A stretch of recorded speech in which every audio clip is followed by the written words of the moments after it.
കോൺഗ്രസുകാരെ തല്ലിക്കൊല്ലാൻ വേണ്ടി ഉണ്ടാക്കിയ യാത്ര, നവകേരള യാത്ര, അത് മുഴുവൻ അന്വേഷിക്കാൻ പോകുകയാണ്.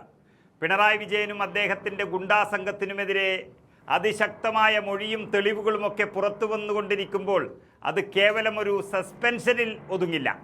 ഗുണ്ടാ പോലീസുകാരുടെ പണി തെറിക്കുന്നതോടൊപ്പം തന്നെ പിണറായി വിജയൻ നടത്തിയ ആ തട്ടിപ്പ് യാത്രയെക്കുറിച്ച് തന്നെ അന്വേഷണ വിധേയമാക്കാനാണ് സാധ്യത. ഇന്നിപ്പോൾ ഓട്ടോറിക്ഷയിലുമൊക്കെ കയറിപ്പോകുന്ന പിണറായി വിജയൻ അന്ന് നവകേരള യാത്രയ്ക്കായി സഞ്ചരിച്ചത് ഹൈഡ്രോളിക് സ്റ്റെപ്പ് വെപ്പിച്ച ബസ്സിലായിരുന്നു. എല്ലാ ഭാഗത്തേക്കും തിരിയാവുന്ന തരത്തിലുള്ള സീറ്റ്, വിമാന സമാനമായ യാത്രാ സൗകര്യത്തോടെയുള്ള ആ എഴുന്നള്ളത്ത് പാവങ്ങളുടെ നികുതിപ്പണം ഉപയോഗിച്ചായിരുന്നു. അതും അന്വേഷിക്കാൻ ചിലപ്പോൾ സർക്കാർ നിർബന്ധിതരമായേക്കും എന്ന സൂചനകളാണ് ഇപ്പോൾ ലഭിക്കുന്നത്. അതിനുള്ളിൽ നിന്നും തട്ടിവിട്ടിരുന്ന പച്ചക്കള്ളങ്ങളാണ് കേരളം അന്ന് വിശ്വസിച്ചത് മുഴുവനും. എന്നാൽ എല്ലാം കാണുന്നവനായ ഒരു ഡ്രൈവർ അഭിലാഷ് അവിടെ തന്നെ ഉണ്ടായിരുന്നു. അദ്ദേഹത്തിൻ്റെ മൊഴിയാണിപ്പോൾ മുഖ്യമന്ത്രിയും ഗുണ്ടാ സംഘങ്ങളും കുടുങ്ങാൻ തരത്തിലേക്കുള്ള കാര്യങ്ങൾ എത്തിക്കുന്നത്. അതായത് നവകേരള യാത്രയ്ക്കിടെ മുൻ മുഖ്യമന്ത്രിയുടെ സുരക്ഷാ സംഘം KSUവിൻ്റെയും അതുപോലെ യൂത്ത് കോൺഗ്രസിൻ്റെയും ഒക്കെ നേതാക്കളെ തല്ലിച്ചതച്ച കേസിൽ മുൻ സർക്കാരിൻ്റെയും പ്രതികളുടെയും വാദം പച്ചക്കള്ളമാണ് എന്ന് തെളിയിക്കുന്ന റിപ്പോർട്ടുകളാണ്, മൊഴികളാണ് ഇപ്പോൾ പുറത്തു വന്നിരിക്കുന്നത്.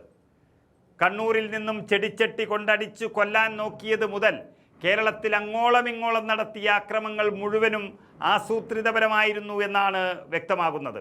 എന്നുവച്ചാൽ മുഖ്യമന്ത്രിയും മന്ത്രിമാരും സഞ്ചരിച്ച ബസ്സിനു നേരെ യാതൊരുവിധ ആക്രമണവും ഉണ്ടായിട്ടില്ല എന്ന് ബസ്സിൻ്റെ ഡ്രൈവറായിരുന്ന അഭിലാഷ് പ്രത്യേക അന്വേഷണ സംഘത്തിന് മുന്നിൽ മൊഴി നൽകിയിരിക്കുന്നു.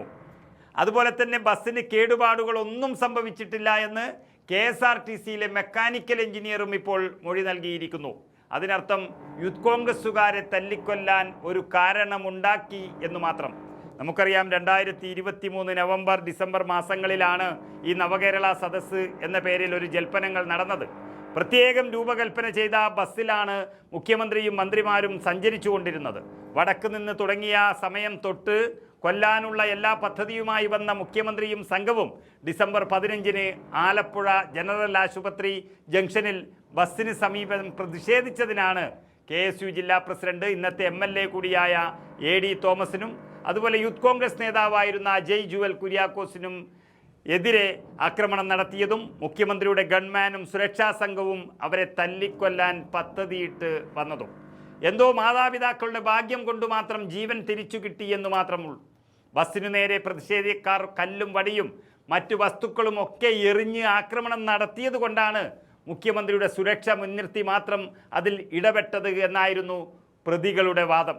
എന്നാൽ ആ ബസ്സിന് നേരെ ആക്രമണമൊന്നും ഉണ്ടായിട്ടില്ല എന്നും അത് പച്ചക്കള്ളമാണെന്നുമുള്ള ഡ്രൈവറുടെ മൊഴി വന്നതോടെ ഈ വാദം പൊളിഞ്ഞ് പാളീസാവുകയാണ്.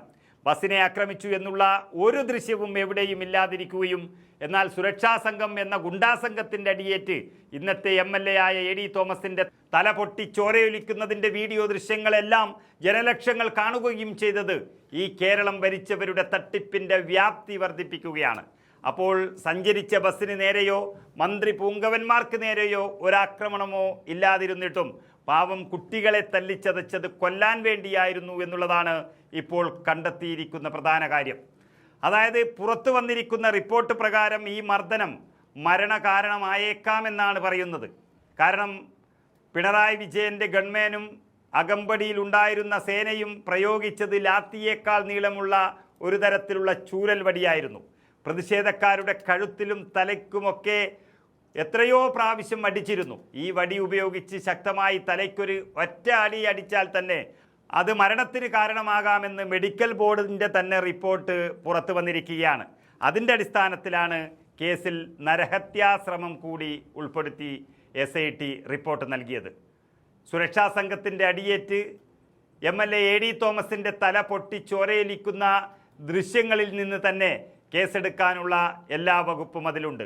അങ്ങനെയിരിക്കെ വധശ്രമവും നരഹത്യയും അടക്കം എല്ലാ വകുപ്പുകളും കുറ്റവാളികൾക്കെതിരെ വരികയാണ്. അങ്ങനെ ഈ പോലീസ് ഗുണ്ടകളെല്ലാം സസ്പെൻഷൻ മാത്രമല്ല പിരിച്ചുവിടും എന്നുള്ള സാഹചര്യമാണ് ഇപ്പോൾ നിലനിൽക്കുന്നത്.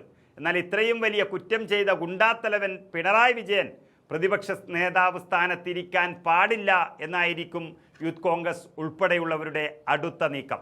ക്രിമിനൽ ആണ് അനിൽ കലോരി എന്ന പോലീസുകാരൻ എന്നറിഞ്ഞിട്ടും ഇപ്പോൾ ഇതാ വീണ്ടും അദ്ദേഹത്തെ ഗൺമാനായി നിയമിച്ചിരിക്കുകയാണ് പിണറായി. അയാൾ അഴിയെണ്ണുമ്പോൾ അയാളെ ഈ പണിക്ക് പറഞ്ഞു വിട്ട സൂത്രധാരൻ പിണറായി വിജയനും അന്വേഷണ വിധേയമാകും എന്നുള്ള സൂചനകളാണിപ്പോൾ പുറത്തു വരുന്നത്.